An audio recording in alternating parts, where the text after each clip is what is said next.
my thoughts on the game, people. Let me quickly, where is it? There it is. Let's quickly go up. Make sure you're all hitting the like button, and big up all of you that was in my last live stream. But we go again, people. Now, for those of you that wasn't and you're tuning in for the post game, in the first half, I thought for at least 10 minutes, Brighton were in their own half. I think they were respecting us, maybe off the back of the fact that they're conceding a lot of goals. They're not playing well. There was a bit of misconfidence. And looking at their lineup, it definitely wasn't as creative as I thought. I definitely didn't expect to see Solly March, Neil Maupay, Danny Welbeck, not to include him in creativity. And who's the other one, man? Connolly. There's a next man on the bench. What? Maupay, Connolly, Solly March.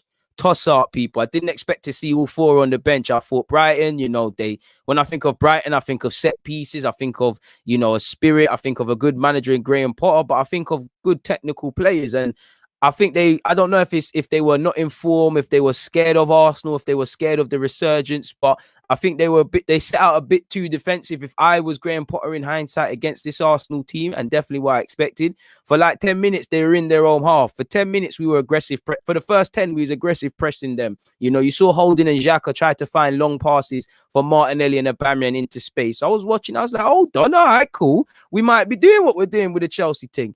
It looked like they were playing deep. They were just on this whole all men's to the pump sort of thing. But I'd say after that, I felt we allowed them to grow too much. Well, before I get into that, I think they were letting us have it. I just mentioned we see a movement. I think they were very timid. They were on some damage limitation thing. And I've just mentioned that. But I feel after those 10 minutes in particular, people, I think Brighton opened up. Think they stopped camping in their own half. I think Arsenal not really asking questions of their keeper allowed them to really just grow in confidence, to start advancing further and further out their area, and they started to have more of the ball. And you saw with that, is it Bernardo? There was a couple of apologies for that. There was a couple of interesting moments from Bernardo in particular, people, where he showed some cute touches and whatnot. In possession, and there was a couple heart and mouth moments in the second half. Really and truly, we could have conceded. They didn't put Leno under proper pressure, and we didn't put their keeper under enough pressure. But I thought they could have scored. I did feel, in my opinion, we wasn't shooting enough. I feel the creativity wasn't there. I think the spirit, I think everything that was there when we played Chelsea, it wasn't displayed. I don't think we was intense. I don't think there was any protagonist. I think there was too much sideways passing. And I think even that is 5-yard passes, but we're struggling to play 5-yard passes. Players are getting caught in dangerous areas. Like El Nene made a couple of slide tackles to save, man. But there was a couple times he got caught in possession, which led to thingies. There was no out ball. Aubameyang's got no hold up play. We know this. I think even Leno could be guilty of not concentrating. I'll see them trying to be Ronaldinho in goal. It just looked like we just assumed it was going to turn up and do what we needed to do in this game, and it needed to be much more than that. And I don't think there was enough protagonists. I didn't think that. I don't think there was any spirit. I don't think everybody wanted the ball in that regards. And I did think we struggled when Brighton woke up. At some point, they actually had more attempts on goal than us, which we struggled. So at halftime, I'm going into it and I'm thinking, where's the shots, GGs? Like, where's the shots? Like, we need to shoot. You don't shoot, you don't score. We've barely shot. We've had possession. We haven't huffed and puffed. And if I'm Brighton, I'm liking that, because we had a timid first half. We had a timid first 10. We grew into the game. If our finishing was better, we might have nicked it. Arsenal have had a lot of possession and they've got good players, but have they done anything like that first half? Even Saka, he had a superb second. I think he was struggling a bit in the first. He was a couple wasteful passes. And we just needed to wake up. And if I'm Brighton, I'm saying, we've rid our luck and we're playing poorly, but they still can't beat us. So let's go out and have a bit more. And again, for Arsenal, it's a big second half. You beat Chelsea, but it means nothing if you're going to lose today. You need to put a run of form together, sort of thing. And again, you're wondering what team is stepping out in the second half. Now, I'm not going to sit here and lie. I was kind of shook in the second. We'll get on to the second half, but I was kind of shook because early on, you could see Tossart had an opportunity literally in the first 5 or so minutes. And then they had another one and the game was getting a bit open. But we'll get on to that. Like I said, everything from that Chelsea game, I think it was gone. It says on here, but it's meant to say gone, I think it was gone, and I think as much as that has to be down to Arteta, I think the players have got to realize that you can't just turn it on and off. You have to be on it every game, and that's one criticism we weren't. You can be out of a game just by that. Please make sure you're hitting the like button, as Matthew said. People, I appreciate you, Matthew, and I appreciate everybody locked in right now. Like I said, ultimately, I think we were just slipping into old habits again. Struggling to play 5-yard passes, a lack of consistent movement, nobody sharing for the ball, no real outlet, defending against ourselves as much as the other team. Because when you're playing slow and you're playing 5-yard passes against a team that wants to be solid, a team that wants to be a compact unit, you're not going to break them down. First 10 and the second half, we look better because we're playing the ball quickly, we're breaking, we're playing smart little 1-2s. You saw Smith-Rowe numerous times in that second half. Lacazette, when he came on as well. Bukayo Saka was on some demon stuff in that second half and unleashed himself. You saw what he's on. But at halftime, I think we've slipped into old habits. I don't think we're pressing. We're pressing. One man is pressing, two men are not, or two men are pressing, the other man are not. I don't understand that. I think ultimately, because of us taking our foot off the gas, I think there was an element of we allowed them back into the game. We allowed them to build up confidence, as I said. And there's way too many gaps for me between the midfield and attack, which is why that pressing thing ain't working. As I said already, we was a bit sleepy, struggling to play 5-yard passes. Some man, you meant to play for Arsenal, control the ball properly. We're not doing that, people. Ultimately, we're making it harder than it needed to be. We've allowed them to grow confidence. And in the Premier League, that's something you can't do. Once you smell blood, you've got to kill, man. Sharks in the ocean, they don't play around. And at heart, like I said, people, I think they rid their luck, they grew into the game, they got forward more, but initially it was ultimately damage limitation. In the first half, people, we had just one shot. That was from Granit Xhaka with the free kick that sailed over. Again, that's the fewest in the first half for Arsenal this season. So again, there might be something to do with Arteta, but that's for me, people, where you've got to get onto the players mentally as well, because they're the ones playing. Arteta more or less named the same lineup. Forgive me if I'm wrong, with the exception of Aubameyang. So you lot's mindset should still be on the same ish it was against Chelsea. You don't just beat Chelsea, use all those good things, all the tactics, and then it just switched off. You need to be at it and boom at it each and every time. And, other games we could be killed off in the first half, but fortunately for us, it weren't a thing. But if you don't shoot, you don't score. And again, lack of movement, for me as well, midfield not sharing for the ball. No real options for Leno to palm it out to. A striker who can't hold up the ball. There's many things for Arteta to go back to basics with and kind of look at. I think right now what Arsenal need to do is play the informed players, play people in their natural positions, with the exception of Aubameyang. Because as much as I feel Aubameyang's best positions in the middle, listen, I hear all this hold up play shenanigans and things, but he's a striker. He scored more goals in the middle. I think right now you might have to play him. You might have to play him on the left. And that's, Martinelli don't deserve to be dropped, and neither does Bukayo Saka or Smith-Rowe based on these games. But I think you might have to play Aubameyang on the left-hand side, because you can't afford to drop Lacazette. You can't. You have to play your informed players. We've got a tiny bit of form. Obviously, our form is going to run out, and we need some quality, but you get the point, people. So, yeah, second half, ultimately, is still 0-0. I think there's enough reasons for Brighton to be confident, and that's what concerns me. And I felt for the first 5 or so, they started better.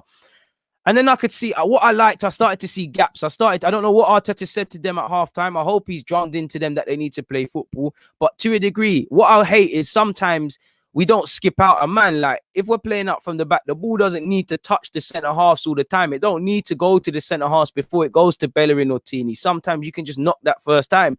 And I'm seeing El Nene do that to both his centre halves. I'm seeing Xhaka do that. Smith-Rowe is, throughout the whole game, Smith-Rowe was, for me, Saka turned it on in the second half. But for me, Smith-Rowe was the man of the match, in my opinion. He's floating on the left. He's floating on the right. He's starting 1-2s. He's driving with it. Saka as well. Martinelli as well. Space is beginning to, even Bellerin, I give Bellerin credit as well. Bellerin's getting forward. Spots are beginning to open. And I think there was a big chance for Aubameyang. He should have done a lot better with it. It was fantastic work from Martinelli and Saka, and Aubameyang's decision making. For as much as I feel Aubameyang, we don't create chances for Aubameyang and all of these things. He had at least two clear-cut chances where he could have scored, and it's down to his decision-making. And you also had that little volley thing where I don't know why he's trying to volley from that angle. I don't know. And it's the nonchalance around it that I support Aubameyang. I believe in Aubameyang, but it's the nonchalance behind it. It's the laughing I can't get with it. I'm not saying that don't make him serious, but I mean, it's not a good look. And Martinelli, these are the last, as great as Martinelli's played, yeah. Like I said, Martinelli's in the honeymoon period. There's a time where you've got to start looking at what Martinelli's doing. I think he was quality today, but at the same time, like against Chelsea, he also should have scored and hit the he should have hit the target. It was good play initially from a Tierney throw in, and then Smith-Rowe obviously played it through to Martinelli. Should hit the target. I'd say even score. And even Martinelli, he, as great as he's been, a couple of times, he's shown his naivety. There was one chance, rather than just put your foot through it, he's tried to dribble and he's got caught. There was one time he should have just went down for the foul and he didn't, and they countered attack. He should have scored as well. Martinelli, like Saka, once was in the honeymoon period where people aren't saying things where he can get better. I'm not saying to criticize Martinelli. I'm just saying you got to keep it true. He should have scored. But Martinelli, like I said, for me, the three protagonists in particular, Bukayo Saka's awake, a beast has been awoken on that right-hand side now. Smith-Rowe is on this thing now. He's changed his boots and he's standing out even more now. Martinelli's waking up, and I feel, Martinelli looked a bit tired. Saka looked a bit tired. Smith-Rowe looked a bit tired. They all could have been subbed, but I just feel they were easier decisions. Definitely was easier to take off Martinelli than potentially Aubameyang, because Aubameyang was playing woeful. But I understand it. You're chasing a game. He still is your club's top goal scorer since you've been there, but it is what it is. I think Smith-Rowe was amazing, man. The positions he takes up, the fouls he was drawing, the dribbles, he put in a shift defensively. And this is what I was saying with Smith-Rowe, people. I was saying with Smith-Rowe, he's got to lock it down now, He's got to be able to do it twice in a week. I'll get onto him in a bit, people. I won't forget about Emil. Let me make a note of that. I'll expand my thoughts on Emil. But yeah, man, Smith-Rowe is at the heart of everything. Like I said, Smith-Rowe is my man of the match. I know Saka done a mad thing and we'll get onto it. But it was a 53rd minute. It was a lovely counter attack by Martinelli and Smith-Rowe again. Aubameyang nonchalantly misses the target. He's just messing about. As I was thinking in the second half, spaces are beginning to open. The midfield looks open. We're having more chances, but also Brighton, if they want to, can have more chances, people. So yeah, man. That shouldn't say second half again. 1-0 again. I think it actually comes from Holding. Holding passes the ball to Saka. I like Dan Burn. I think Dan Burn plays very well at left back for Brighton, but he's not a natural there. He's probably more comfortable in centre half. He's doing a job, and you could see it. You could see it when they're chasing the game and they need him to take the ball and carry it. You can do it, but that's not a strength. And you saw it with that wider area. He's tried to get tight to Bukayo Saka. Saka's turned him and showed extreme strength. Absolutely turned him. And you're always in trouble when that happens. And he's just driven. And eventually it's ended up in the back of the net with Lacazette. And it's fans, during my live stream, and me, myself, and I'm sure you lot out there in your own things, we're saying, yo, Lacazette's got to come on. Lacazette's got to come on. I don't know how he did it, but Lacazette's got to come on. Lacazette's got to come on. Lacazette's got to come on. And he's come on, and Arteta looks like a genius, because I don't know if that was his first touch, but it felt like it was his first touch, people. And he scored, so it was fantastic. Now, obviously, at 1-0, you're not confident as an Arsenal fan, 1-0 to the Arsenal, and those George Graham things are a thing of the past. And in my 25 years, those are things that you can't say is an Arsenal thing, really and truly.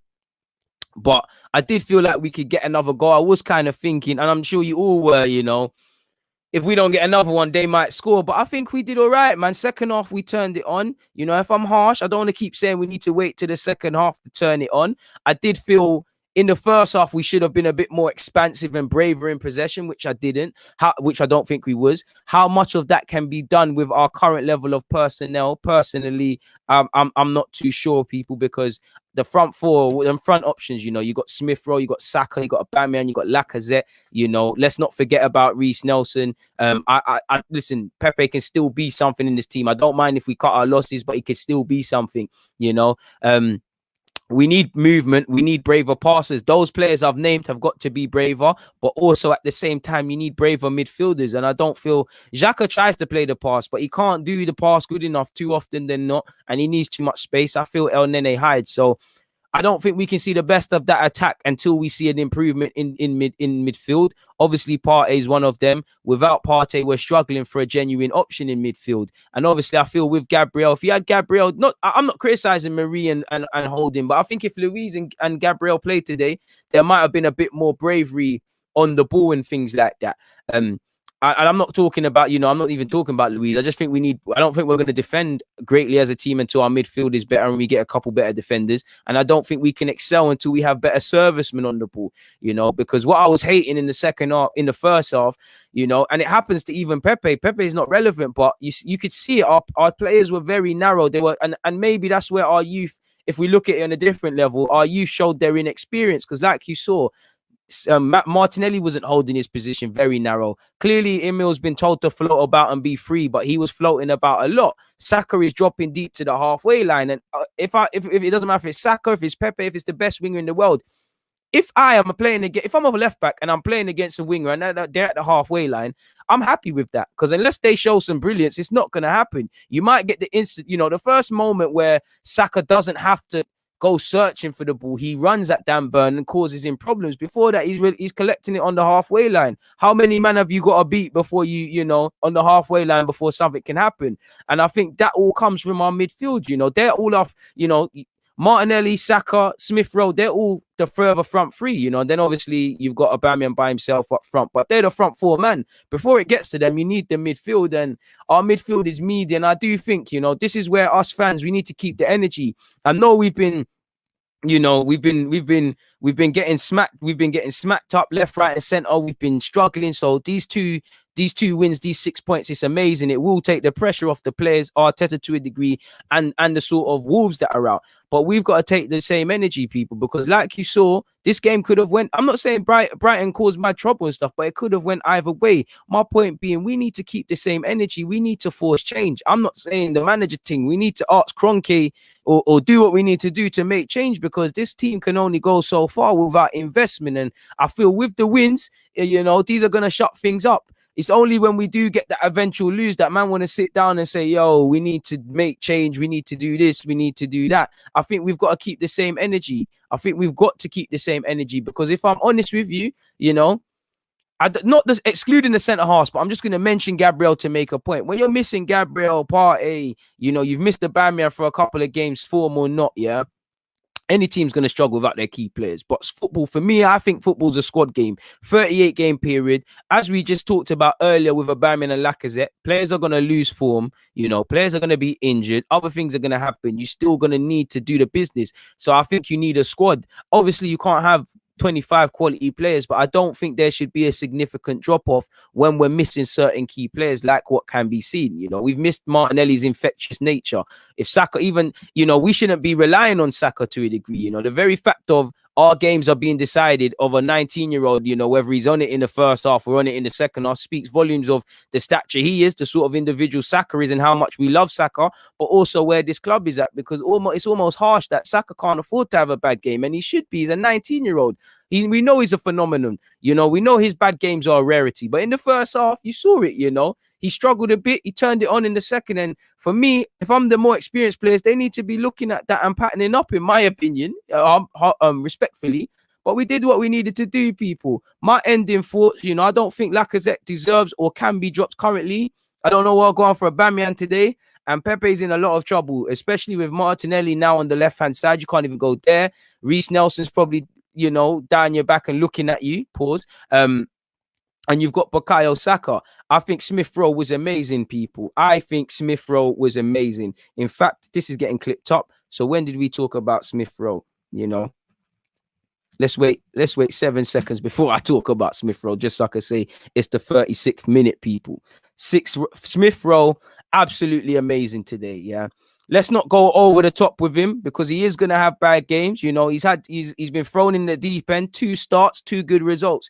I don't think he's going to start 10 in a row. But what am I going to see from Smith-Rowe when I see 10 games? You've got to take your opportunities, and I think Smith-Rowe has.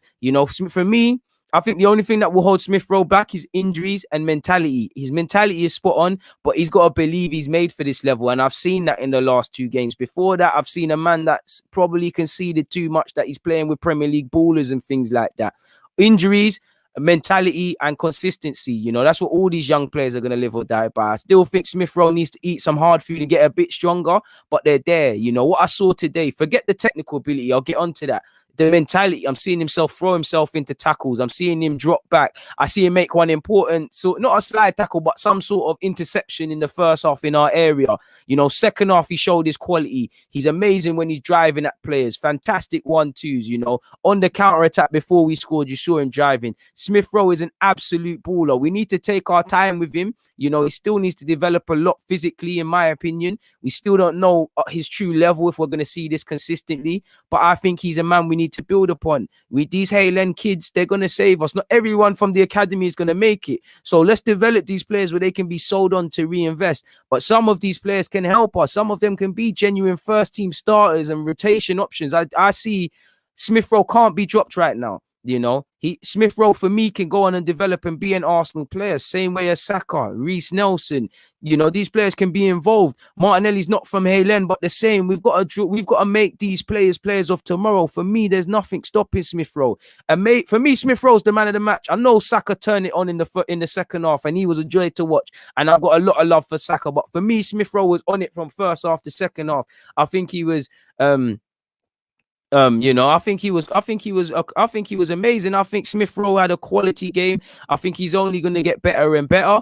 You know, and I liked how, for me, he went searching for the ball, you know, and again, to a degree, they could be a bit naive and things like that, because I do think he was told by Arteta to float around and get onto the ball on the left, on the right and things. But at the same time, you know, I think he went searching for the ball. He relished it. He got a couple of kicks and he got straight back up. You know, he can turn on the ball. He can accelerate. You know, he can pick out a pass. He can play in that camera. I think long term, he can be able to play as an 8 as well when he develops physically and all of these sort of things. He can help us on a wide area. Now, he's probably not going to get in Arsenal's first team unless it's Europa League playing in wide areas. But in these last 2 games, he's taking his chance. And I think Smith-Rowe has to be one of the first names on the team sheet going into West Bromwich Albion. In the same way, I think it's a shame, but it's got to be Bukayo Saka. I think the only one you've got to ask yourself is if it's Lacazette or Aubameyang, you know. And I think Lacazette will come back into the team, and I think Aubameyang will be moved to the left. So I personally think Martinelli will be dropped to the bench, because they're looking at it. You know, you got a lot out of your lad against City. You've started him against Chelsea. You started him today. I think he's, you know, I think like somebody said earlier, and what I wholeheartedly agree with, you play your best players, you play your most informed players.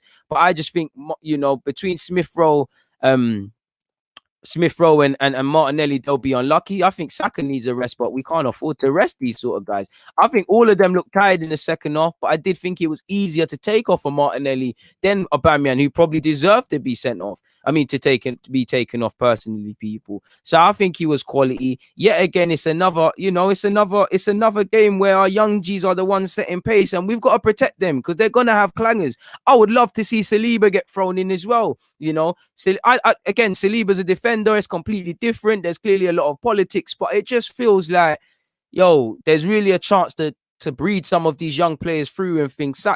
Saliba could get some opportunities, and I don't think Holding or Marie were bad today, so I'm not getting at them people. I just think I look at Smith-Rowe. Yeah, he's played at Arsenal. He didn't play too tough at Leipzig. He's got significant football under Huddersfield.